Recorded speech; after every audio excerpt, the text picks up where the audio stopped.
Thinking about buying a home in New York City? Well, this video is for you. My name is Joe Gonzalez. I'm a real estate agent here in Manhattan, and I've helped countless clients with their first, second, third, and even fourth home purchases.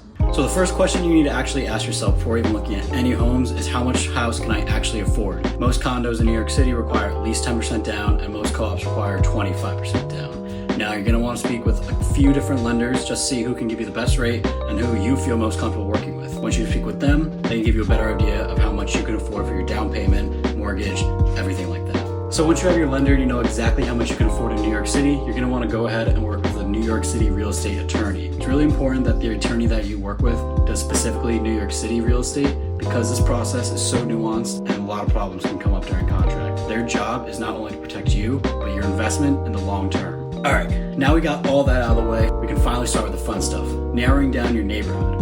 So to do this, you're gonna wanna ask yourself, do you wanna be near friends, family, uptown, downtown? Do you wanna be near work? Do you wanna be commuting to work?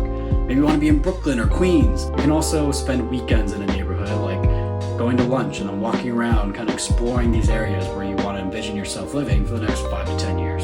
So you toured a couple apartments, you found one that you love, you put in an offer, it gets accepted, now you gotta sign on the dotted line. You and your attorney are gonna go over the contract, then you're gonna sign and send over your 10 or 20, 50% deposit, whatever you agreed upon in that offer, and then it's in the seller's hands to execute the contract and sign their part. All right, so now that you're in contract, you gotta do a board package. Now, this is required for all condos and co-ops in New York City, besides new devs, but that's a whole other process. So basically, you're gonna wanna get all your financials, personal references together, and you're gonna wanna submit this to the building management.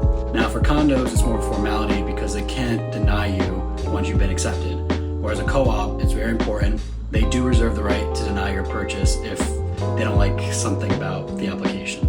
Either way, this information is going to be kept incredibly confidential, and it's only going to be used to see if you're a good fit for the co-op building. And if you're financing your apartment, the board application does require a commitment letter from your bank.